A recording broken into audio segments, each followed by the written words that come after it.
13 तारीख को एग्जामिनेशन होना था। 1 बजे क्वेश्चन लीक हो गया ट्विटर पर, जिसको आजकल एक्स से या क्या कहते हैं, तमाम बिहार में घूम गया। 912 एग्जामिनेशन सेंटर था, सभी लोग समझ गए, सभी लोग देख लिए। बहुत सारे सेंटर में जैमर नहीं लगा हुआ था। एसओपी के अनुसार, रूल के अनुसार जहां भी एग्जामिनेशन सेंटर है वहां पर जैमर लगना चाहिए। ज्यादातर स्टेशनों पर जैमर नहीं लगा, जहां लगा भी वहां बिजली कट गई कुछ समय के लिए, 2, 4, 5, 10 मिनट ही काफी होता है। एसओपी के अनुसार बिजली नहीं कटना चाहिए। क्वेश्चन पेपर एसओपी के अनुसार बंडल क्वेश्चन का विद्यार्थियों के, अभ्यर्थियों के सामने खोलना है। ज्यादातर स्टेशनों पर, एग्जामिनेशन सेंटर पर 912 में बंडल पेपर विद्यार्थियों के सामने नहीं खोला गया। ये सब दिखा रहा है अब 5000 अभ्यर्थियों का सेंटर चेंज हो गया है 2 दिन के अंदर। ऐसा क्यों हुआ? क्या कमीशन को किस अभ्यर्थी को कहाँ बैठाना था इसकी पहले से जानकारी नहीं थी? और जानकारी थी तो बदला क्यों गया? इसके पीछे क्या मंशा है? क्या किसी फेवरेट स्टूडेंट सबको एक जगह बैठा कर कुछ कराना था? क्या था ये पता नहीं चल रहा है, समझ में नहीं आ रहा है। जो इकोनॉमिक ऑफेंसेज इकाई है पुलिस स्टेशन, उसको 1 बजे मालूम हो गया था व्हाट्सएप पर कि क्वेश्चन लीक कर गया है। उसका भी दायित्व तो बनता था इन्वेस्टिगेट करे। अभी तक उन्होंने इन्वेस्टिगेशन नहीं किया, ऊपर जहाँ पर कुछ इंक्वायरी किया है पता नहीं क्या किया है। विद्यार्थियों ने लिख के दिया अभ्यर्थियों ने कमीशन को कि भाई ये जांच कराइए। आपको मालूम है एक विद्यार्थी सुसाइड कर लिया। आए दिन हम लोग देखते हैं किसी न किसी रूप में, पुलिस सर्विस कमीशन एग्जामिनेशन हो, मेडिकल एग्जामिनेशन हो, दरोगा का, सिपाही का, सब में क्वेश्चन लीक हो रहा है। मेरिटोरियस स्टूडेंट इतने फ्रस्ट्रेटेड हो जाते हैं कि वो सुसाइड कमिट कर लेते हैं। और सरकार को संवेदनशील होना चाहिए। वेलफेयर स्टेट है हम लोग का।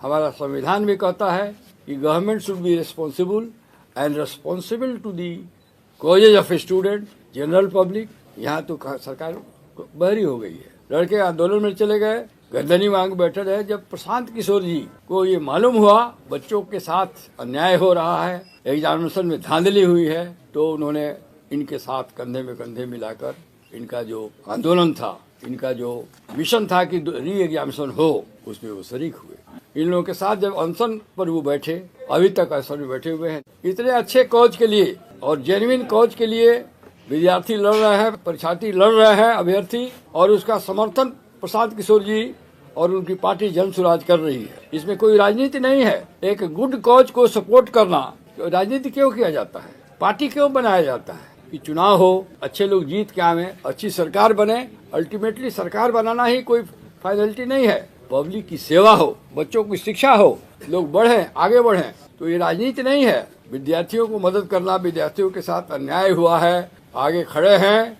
और अन्य राजनीतिक दलों को भी उन्होंने आह्वान दिया है कि आप भी आइए और इस मुहिम में विद्यार्थियों के साथ होइए। लेकिन कान जू नहीं रहा, सरकार के कान पे जू नहीं रहा। इंक्वायरी न कमीशन कराती है न सरकार कराया। इकोनॉमिक ऑफेंसेस पुलिस स्टेशन जो है वो भी नहीं करा रही है। अब विद्यार्थियों के पास कोई चारा नहीं रहा। विद्यार्थियों, हम लोग से मिले, विद्यार्थियों में ये जो पप्पू जी हैं यहाँ बैठे हुए हैं, पप्पू कुमार, और इनका एलियस नाम है किंकर कुमार या क्या, राम कश्यप, और सब विद्यार्थी आए। इन लोगों ने बन बनाया कि हम लोग जब कार्यपालिका सरकार इनकी बात नहीं सुन रही है, अनशन पर बैठे हुए हैं, तो हम लोग इस मैटर को न्यायपालिका में ले जाना चाहते हैं। बात बिल्कुल ठीक हुआ। न्यायपालिका के सामने एग्जीक्यूटिव, कार्यपालिका आंसरेबल है। तो इन लोगों ने कहा, प्रशांत जी ने इसका कहा कि नहीं, इन लोगों की मदद करनी चाहिए। और प्रशांत जी के सहयोग और निर्देश और जन स्वराज की पार्टी के लोगों का, अब उसमें से देखिए बैठे हुए हमारे यहाँ किशोर जी जो जनरल सेक्रेटरी हैं, इन्होंने कागज पत्तर सब इकट्ठा किया। ये जो पप्पू है वो सब कागज लाया। बहुत कागज छिपाया जा रहा था, बहुत मुश्किल से निकाल पाए हैं लोग। सरकार के स्तर पर, कमीशन के स्तर पर जो डॉक्यूमेंट्स जिसमें वो पकड़े जा रहे हैं, जिससे मलाफाइडी लग रहा है, जो जिससे मैल प्रैक्टिस हुआ है, उजागर हो रहा है, उसको छिपाया जा रहा था, वो सब निकाल के लाए। प्रसाद जी ने कहा कि नहीं, हम लोग इनको मदद करेंगे। विद्यार्थी न्यायालय जाते हैं तो सारी सुविधा हम लोग प्रदान करेंगे और इनके कॉज को हम लोग कोर्ट में भी हाईलाइट करेंगे। तो मेरे जूनियर, हमारे जो लीगल टीम है, प्रणव कुमार हैं, अभी तो नहीं है, सृष्टि सिंह हैं, देवाशीष गिरी हैं, ये लोग मिल के और किशोर जी और वो पप्पू जी मिल के सब अपना ड्राफ्ट वगैरह बनाए। क्या क्या खामियां हुई हैं, और खामियां 2-4 खामियों को हम बताया है, बहुत सारी खामियां हैं जो इलीगलिटी हुआ है। 28 सेंटर पर ग्लैरिंग वायलेशन ऑफ लॉ हुआ है, वायलेशन जो नॉर्म्स है एग्जामिनेशन का वो नहीं हुआ है, सब हम लोगों ने दिया है।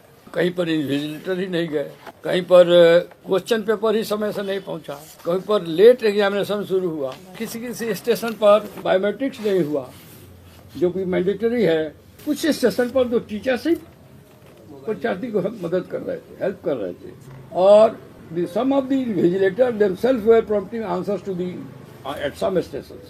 ये सब लिखे हुए बातों को रिप्रेजेंटेशन कमीशन को भी दिया गया है, विद्यार्थियों द्वारा सरकार में भी दिया गया है, लेकिन किसी ने कुछ। कमीशन का तो एक कारण समझ में आता है इंक्वायरी न कराने का, कमीशन तो खुद ही इन्वॉल्व है। कमीशन का फेल्योर है, डेलिबरेट फेल्योर है या ऐसे फेल्योर है, लेकिन ये बात अवश्य लगता है कि कमीशन का कहीं न कहीं कुछ लोग इसमें जरूर इन्वॉल्व हैं। अब जांच होती तब न पता चलता है कि कौन है। अब बापू एग्जामिनेशन सेंटर पर तो सरकार स्वयं ही मान ली है, कमीशन स्वयं ही मान लिया है कि जहां 173 क्वेश्चन सेट्स ऑफ क्वेश्चन गया 192 होना चाहिए था, ऐसा कैसे हो गया? तो बापू सेंटर एक ही सेंटर पर ये लोग मान रहा है कि फैक्ट ये है कि एविडेंस, डायरेक्ट एविडेंस दिया है, रिट पिटीशन में लिखा हुआ है, सरकार के पदाधिकारी कमीशन पढ़ रहे रिट को, उनको इसको सर्विस किया जा चुका है, उनको मिल चुका है, इसकी नोटिस दी जा चुकी है। पढ़ें तो समझ जाएंगे कि 28 सेंटर पर तो अपरेंटली लगता है माल प्रैक्टिस हुआ है, रूल नहीं फॉलो हुआ है और स्कोप ऑफ मैनिपुलेशन है, मैनूवरिंग है,